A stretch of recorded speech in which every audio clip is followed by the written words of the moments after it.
사실 이렇게 앞에 계신 분들 보니까 아직 은퇴는 먼 분들이 상당히 계시지만 인생의 은퇴라는 게 꼭 직장을 마무리하는 게 은퇴가 아닐 수 있으니까 길게 본다면 그냥 내 삶을 어떻게 꾸려갈 것인가에 대한 이야기를 해주신 것 같기도 해요. 근데 보통 공부를 한다 하면은 학창 시절에나 공부하는 거지 뭘 시험을 위해서나 하는 거지 이런 생각들을 많이 하시지만 이렇게 나이가 들어서도 공부를 하고 또 오히려 중년이 되면 공부에 제대로 된 맛을 알 수 있다고 하니까 우리가 알고 있는 공부의 의미가 좀 새롭게 다가오기도 합니다. 자, 이제 두 번째 화두를 던져주실 선생님이 기다리고 계신데요. 이분 직업도 의사입니다. 그런데 별명이 이상한 정신과 의사예요. 왜 이렇게 별나게 별명이 따라다닐까요? 오지랖도 굉장히 넓으신 분이라고 하는데요. 모시겠습니다. 안병은 정신건강의학과 전문의, 큰 박수로 맞아주세요.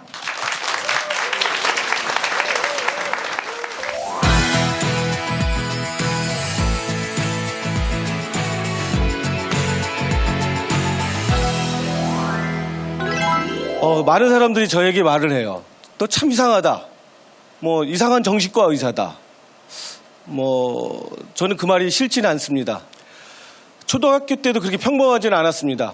제가 말이 너무 많고 행동이 너무 과해가지고 선생님이 제 입에다가 빨래집게를 물려주셨어요. 한 개로 안 되면 3개까지 물리기도 했습니다. 그런 사람이 의사가 된다고 좀 편했지는 않았어요. 똑같았죠 뭐. 그런 말 많고 행동이 많은 것들을 너무 없애려고 하지 말고 그걸 내 의료 현장에서 한번 써보자. 한번 해보자. 뭐가 어때? 그걸 장점으로 좀 승화시켰던 것 같습니다. 제가 스스로 제 기억들을 재구성해봤어요. 그때 3가지가 생각나더라고요. 첫 번째 기억은 중학교 2학년 때 기도원으로 수련회를 갔어요. 그곳에서 쇠사슬에 묶여있는 중년의 여성을 제가 봤습니다. 너무 놀라서 기도원 원장에게 물어봤어요. 왜 저 여성은 쇠사슬에 묶여있냐고. 그때 대답이 너무 간단명료한 거예요.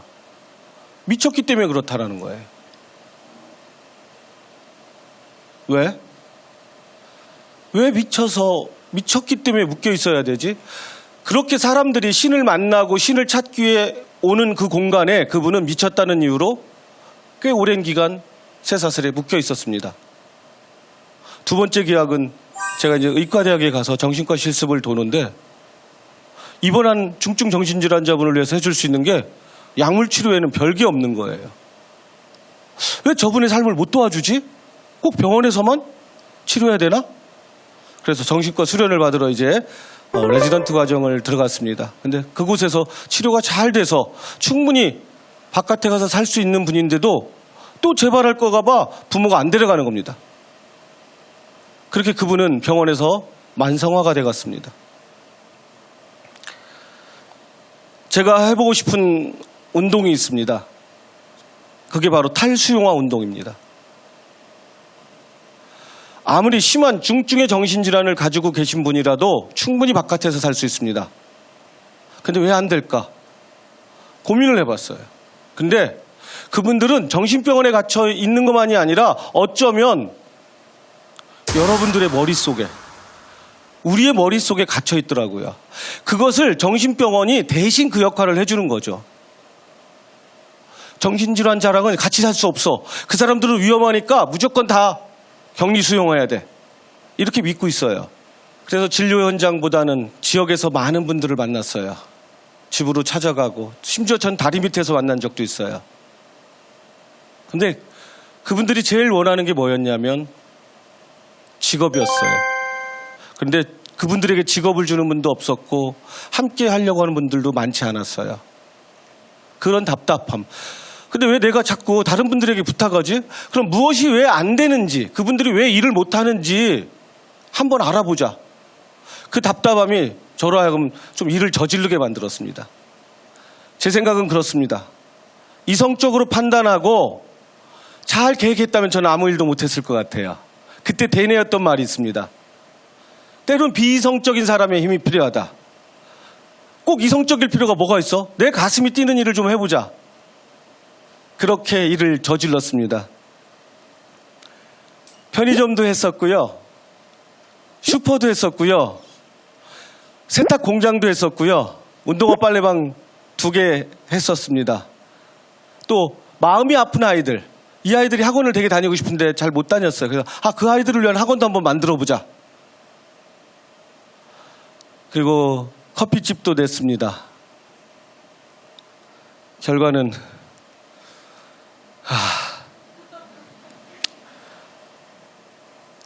저는 농담으로 그런 얘기를 해요. 제가 죽을 때쯤 죽으려고 하면 모 은행에서 먼저 와가지고 죽지 말라고, 너 빚 갖고 죽어 이 자식아. 심폐소생해서 저를 살릴 겁니다. 왜? 빚 갚아야 되니까. 아직도 빚 갚을 게 많이 남아 있습니다. 그래도 많이 갚았으니까 너무 불쌍하게 생각 안 하셨으면 좋겠어요. 처음에 꿨던 꿈을 전 다 이뤘을까? 이게 내가 꿈꿨던 방향일까? 잘 모르겠습니다. 빚을 졌기 때문에 난 실패한 건가? 전 그렇게 생각하지 않습니다. 그냥 희망의 증거 너무나 많았습니다. 파산을 겪으면서 중증의 우울증과 강박증이 너무 심해져서 병원 입원 치료를 2번을 받고 가족이 해체되고 모든 가족이 외면하고 그러던 분이 일을 하기 시작했어요. 저희랑 함께.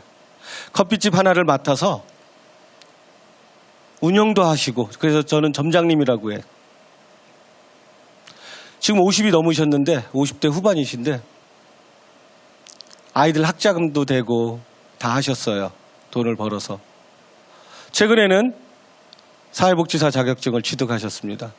저희 병원에서 그분은 치료자로 일하고 있습니다. 정신과 증상 중에 관계망상이라는 게 있습니다. 다른 사람이 나를 해칠 것 같고 다른 사람이 나를 싫어하는 것 같고 내 이야기하는 것 같고 이런 증상이 관계망상인데 그 관계망상이 심해지면서 저희 식당을 운영하는 여사님이라고 해요. 그분이 식당 대표입니다. 저희 병원 식당에. 근데 그 증상이 심해지면서 전철을 해서 헤매기 시작한 거예요. 반대로 가고 하면서 병원에 못 오게 됐어요. 그때 이제 자연스럽게 회의가 또 열렸겠죠. 참 재밌습니다. 회의가 열렸는데 나온 말이 우리가 이런 상황에 대한 응급 매뉴얼을 하나 만들어 놔야겠다. 또 이분이 증상이 또 악화돼서 또 그럴 수 있지 않느냐. 매뉴얼 만들자. 저랑 같이 일하고 있는 원장님은 또 제 마음을 좀 너무 기쁘게 하는 말씀을 하세요. 그래도 다행이지 않냐. 그분이 입원하지 않고 또 이렇게 계속해서 좋아지면 또 일하고 같이 일할 수 있지 않느냐. 그런 희망의 증거들이 있기 때문에 저는 실패하지 않았다고 생각합니다. 충분히 중증의 정신질환을 가지고 계신 분도요. 본인의 역할을 다 할 수 있고 우리와 함께 살아갈 수 있습니다. 아무리 마음이 많이 아프더라도 그분들은 그들이 나고 자란 곳에서 우리와 함께 살 수 있습니다. 함께 일할 수 있어요. 그분들이 충분히 이 사회에 공헌도 할 수 있습니다. 너무 짐 같은 존재는 아닙니다. 정말 바라는 세상이 있다면 마음을 마음껏 아파하는 세상이 됐으면 좋겠어요. 마음 아픈 거 숨기지 않고 왜 정신질환이 있다고 해서 그런 난폭한 행동을 하느냐? 많이 물어요. 묻지마 살인에 대해서. 근데 그거는 그분의 문제가 아니라 우리가 그분들을 그렇게 만든 것 같아요. 왜? 환청이 들리고 망상이 생겼어요. 그런 분들 어떤 취급을 받습니까? 그 병이 어떤 취급을 받느냐가 내가 그 병을 앓고 싶으냐 안 앓고 싶으냐를 결정짓습니다. 우리는 그런데 숨기게 만들었지 않습니까? 마음이 아픈 건데 왜 숨겨야 되죠? 마음을 좀 마음껏 아파. 나 그래 환청 들려. 나 망상 있어. 나 좀 도와줘. 잘 대해줘야죠. 그런 사회를 만들고 싶습니다. 우리 모두는 누구나 그런 병을 앓을 수 있습니다. 제가 만든 글자입니다. 혹시 뭐가 보이시나요? 예. 담. 또 뭐가 보이나요? 다름이 보입니다. 그렇습니다. 공동체라는 것은 어떤 획일적 모임을 말하는 게 아닙니다. 그 다름이 존중받고 아픔도 존중받고 다름도 존중받는 겁니다. 그런 다른 존재들이 다름을 인정받고 존중받으면서 함께하게 되면 밑에가 그렇겠죠. 함께하게 된다면 닮아가는 겁니다. 그런 공동체를 꿈꿔봅니다. 강의를 마치도록 하겠습니다.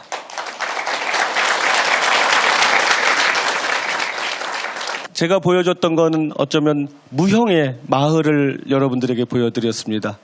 다음 분은 유형의 마을, 유형의 공간을 만들어 가시는 분입니다. 정말 뵙고 싶었던 분이고요. 유현준 건축가를 소개합니다.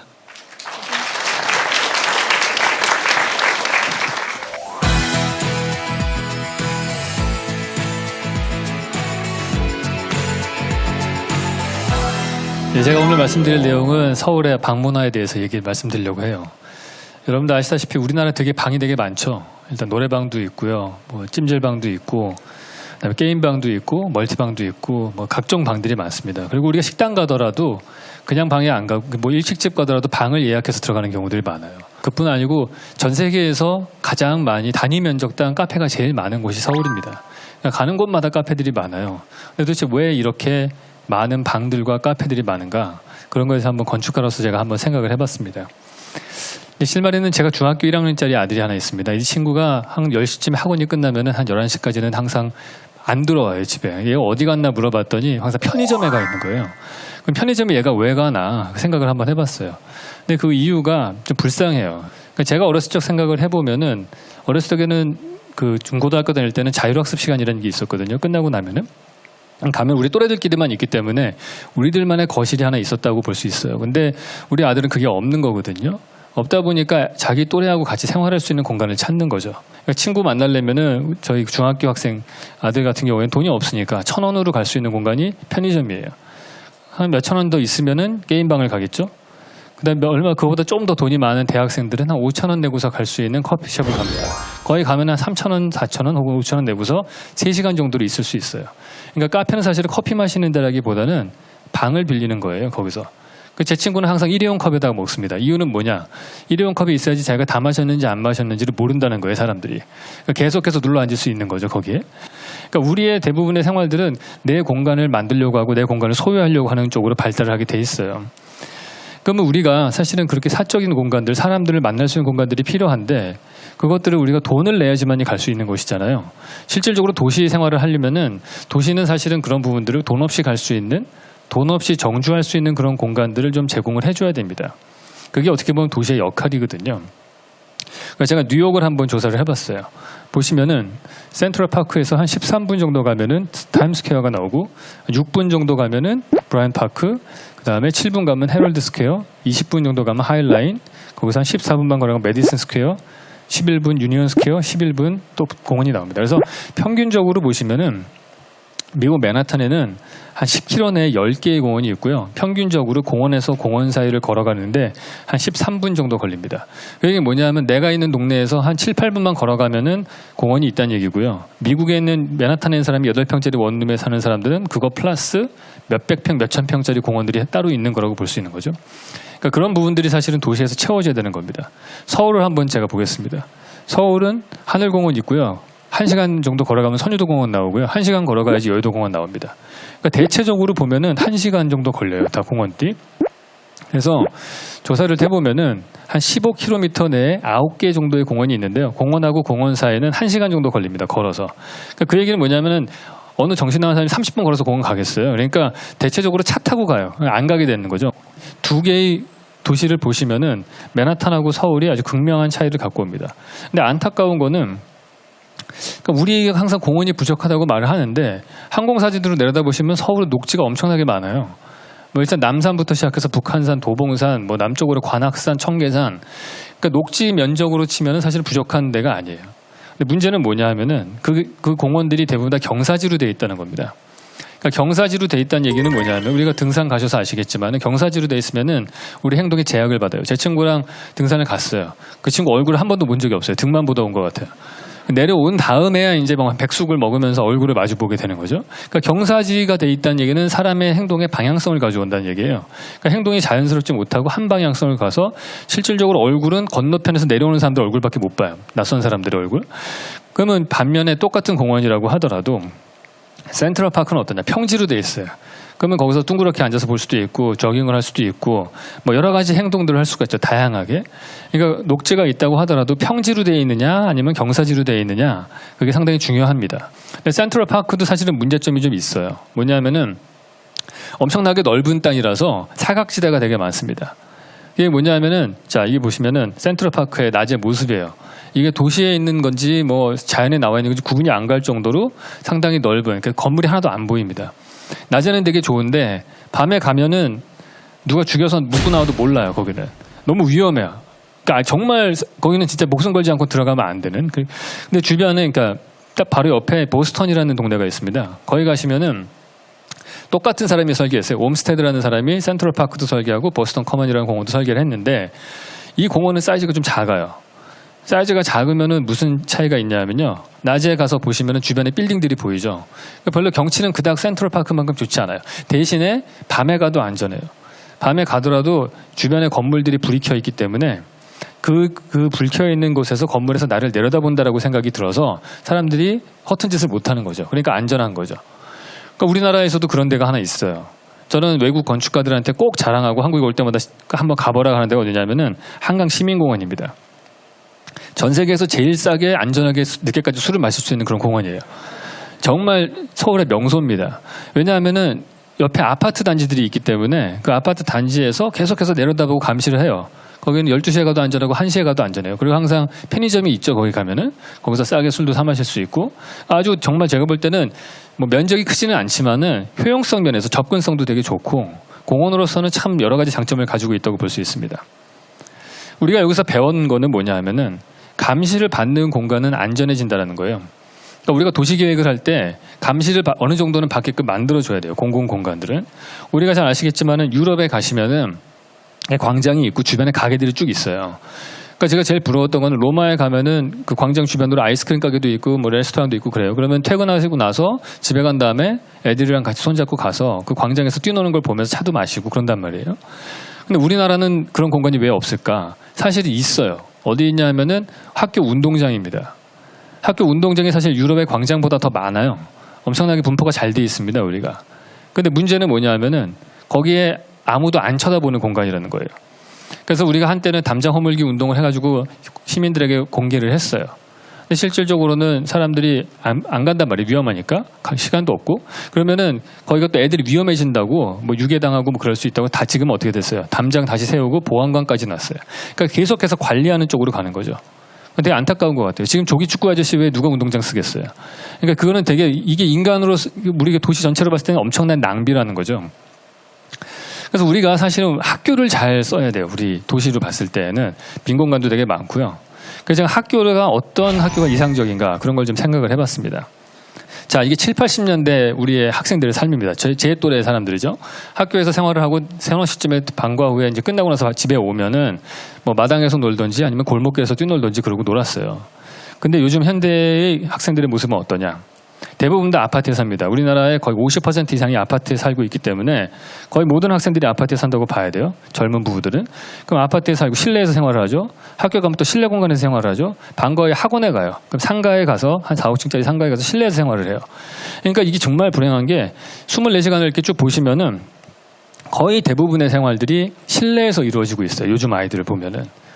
사실 말이 좋아서 애들을 공부를 가르치는 거지 거의 애들을 가둬놓는 거랑 마찬가지예요. 그게 학교의 현실이죠. 근데 재미난 거는 우리가 1970년대부터 시작해서 우리 아이들이 생활들을 보면은요, 1인당 쓰고 있는 실내 면적의 숫자가 7배가 늘었습니다. 지난 몇십 년 동안. 학생 숫자는 지금 반으로 줄었죠. 그러면서 학교는 계속 많이 지었어요. 그래서 왜 이렇게 점점 학교가 커지냐면은 뭐 특별활동실 만들어야 되죠. 뭐 만들죠. 공간들은 계속 넓어져. 실내 공간들만 늘어나는 거예요. 그럼 어떤 현상이 생기냐면은 이거예요. 운동장은 똑같고 학교 건물은 점점 높아져요. 왼쪽에 있는 거는 교도소 건물이고요. 오른쪽이 학교 건물이에요. 차이를 못 느끼겠어요, 저는 사실. 운동장 하나 있고 4, 5층짜리 빌딩 건물 하나 있고 끝이에요. 그러니까 우리가 학교 가서 맨 처음 배운 노래 한번 생각해 보세요. 학교종이 땡땡땡. 그 가사를 보면 학교종이 땡땡땡 어서 모이자 선생님이 우리를 기다리신다. 9시까지 애들 오게 하고 방과 그 학교 끝날 때까지는 계속 이 공간에 가두는 거죠. 건축적으로 봤을 때 담장이 있는 건축물이 두 개가 있어요. 하나는 교도소고 하나는 학교예요. 하나는 둘 다 사람을 지킵니다. 하나는 죄수들로부터 사회인을 지키기 위해서 교도소를 만들고요. 반대로 사회로부터 학생들을 지키기 위해서 교도소에 그 학교에 담장을 세우는데 실질적으로는 우리의 마인드 자체가 애들을 가둬놓겠다는 거죠. 더 큰 문제는 뭐냐면은 이게 고층화가 될수록 사실 애들이 10분 동안에 그 밑으로 못 내려가는 거예요. 운동장에 10분 동안 쉬는 시간에 몇백 미터를 뛰어가지고 계단실로 해서 운동장에서 1분 쉬었다 다시 올라갈 애가 어딨어요. 사실 학교 건물은 저층화돼야 되는 거거든요. 그래서 더 큰 문제는 뭐냐. 애들이 30명 정도가 한 반에 이렇게 있어요. 이 중에서 이 빨간색으로 돼 있는 애들만 축구해요. 근데 얘네들이 운동장 다 써요. 그 많은 여학생들하고 저같이 얌전한 이 남학생들은 축구 안 하는 애들은 할 게 없는 거예요. 나무 밑에서 책 읽고 싶고 산책하고 싶고 이런 애들은 외부 공간이 하나도 없어요. 축구하는 애들한테 다 뺏겨가지고. 그러니까 사실은 이 학생들은 다 피해자인 거예요, 사실은. 그래서 사실 제가 생각하는 거는 방법은 이거예요. 우리가 도시계획을 할 때 공원을 바로 학교 옆에다 두고요. 그 공원에다가 운동장을 옮겨놓는 겁니다. 바로 옆에다가. 그럼 애들도 운동할 때 숲속에서 축구를 할 수 있고요.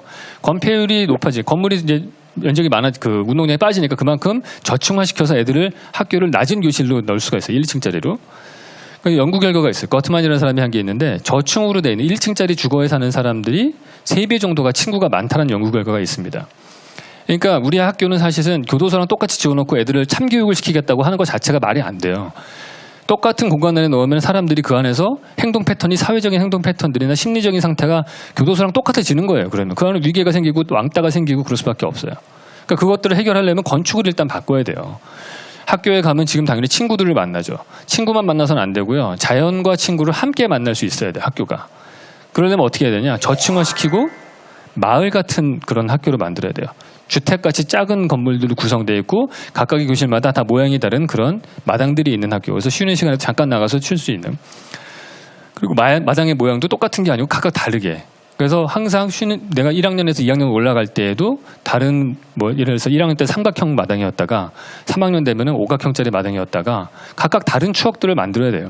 그래서 마스터 플랜을 제가 짰는데 가운데 공원이 있고요. 거기다 축구장을 옮겨놓고 그다음에 애들은 조깅 트랙으로 뛸 수 있고 여러 채로 분절돼가지고 마당을 만들고 애들이 다 1, 2층짜리 그런 교실에서 생활을 하고 유치원부터 시작해서 고등학교까지 전체적으로 다 하나의 숲 같은 그런 곳에서 생활할 수 있는 학교를 했는데 그러니까 생각들이 좀 바뀌어야 돼요. 저는 이 방송을 보시는 분들부터라도 우리 아이들의 학교가 바뀌어야 된다. 이제는 4층짜리 학교를 짓겠다고 하면 반대하셔야 돼요. 그런 학교는 우리 원치 않는다. 그걸 얘기를 해야 돼요. 안 그러면 절대 바뀌지 않습니다. 그러니까 60년 동안 똑같은 거예요, 학교가. 제가 그러니까 점점 교도소처럼 바뀌는 거예요. 왜냐하면 학생들을 관리해야 되기 때문에. 애들이 딴짓을 못하게 감시해야 된다고 하는 거죠. 근데 우리가 진정하게 원하는 교육이 뭐고 우리 아이를 제일 키울 수 있는 공간이 뭐냐. 우리가 감시해서 안전한 학교를 만드는 것보다는 애들 스스로가 온전한 공동체가 만들어질 수 있는 그런 공간을 만들게 해야 되거든요. 근데 그런 거는 저는 건축하기 때문에 학교부터 할 수 있다고 생각해요. 교육하시는 분은 어떤 수업이나 이런 것부터 할 수 있을지 모르겠지만은 그래서 여러분들이 당당하게 그런 요청을 좀 하셔야 될 것 같습니다. 이걸로 강의 마치도록 하겠습니다.